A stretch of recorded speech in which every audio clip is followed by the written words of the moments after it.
Nandito na po kami ng question about sa ating pong kapaligiran. Bagaman wala po tayong ibang sisisihin dito. Hindi po ang ating presidente, hindi po ang sino pa man, dahil ngayon po kami na sa social media, sa mga balita, sa mga radio, ay nakikita po natin ang mga buong balita, mga minamahal ay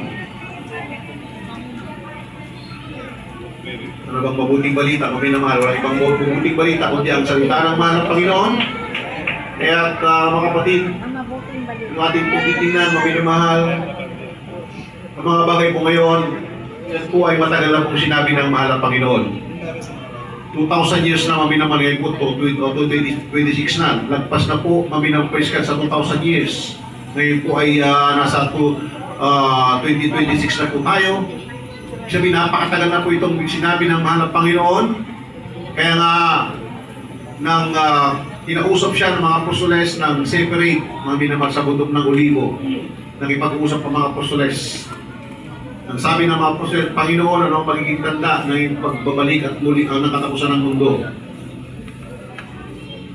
Yan ay tinanong ng mga apostoles, mga minamahal, praise God. Kaya sumagot ang mahal ng Panginoon, unang-unang sinabi niya,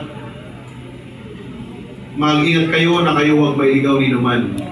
Ang tinutukoy po doon ay yung mga disipulo, katulad din po sa atin, na tayo po maminamahal, praise God, ang naabot ng pangaral ng salita ng ating marami, sapagkat hindi lahat, mga kapatid ko, ay magmamana ng buhay na walang hanggan.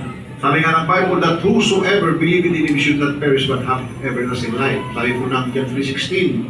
Bagamat ipinagkaloob ng malapoy ng kaligtasan sa bawat nilalang maminamahal, tayo po na kanya pong nilalang maminamahal.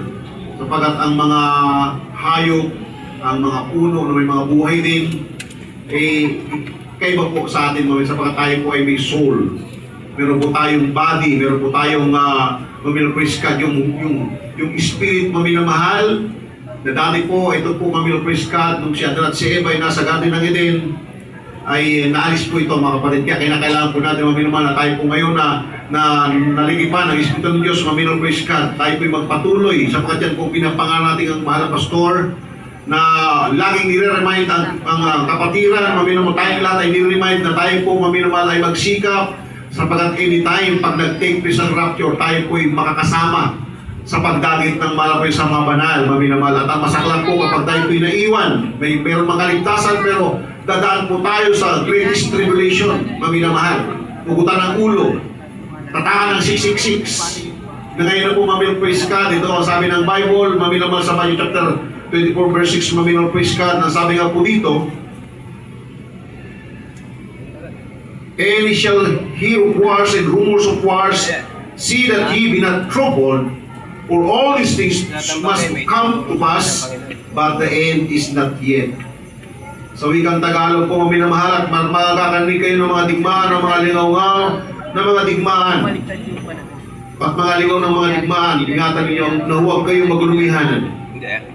Makapag-inig pa tayo mga kapatid. Wala po itong pinatutukuyan yung huwag magulumihan. Sapagkat ang tao po ngayon, sila po ay maminamahal, nagugulumihan na po ang buong daigdig ngayon. Pero sa ating mga Kristiyano, ito po sinabi ng mga Panginoon, see that ye be not troubled, for all these things must come to pass.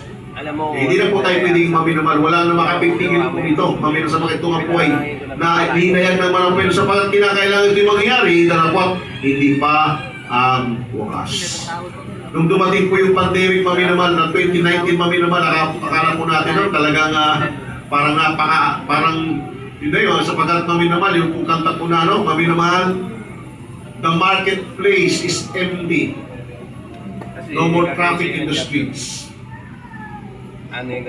All the builder stores are silent. And no more time to harvest wheat.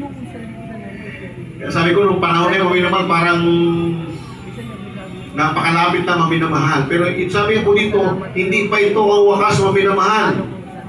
Kaya marami po maminamahal. Sabi ko po ito, sapagkat magsisindig ang bansa laban sa bansa, ang karyan sa laban sa karyan, at magkakagutom at lilindor sa iba't ibang dako.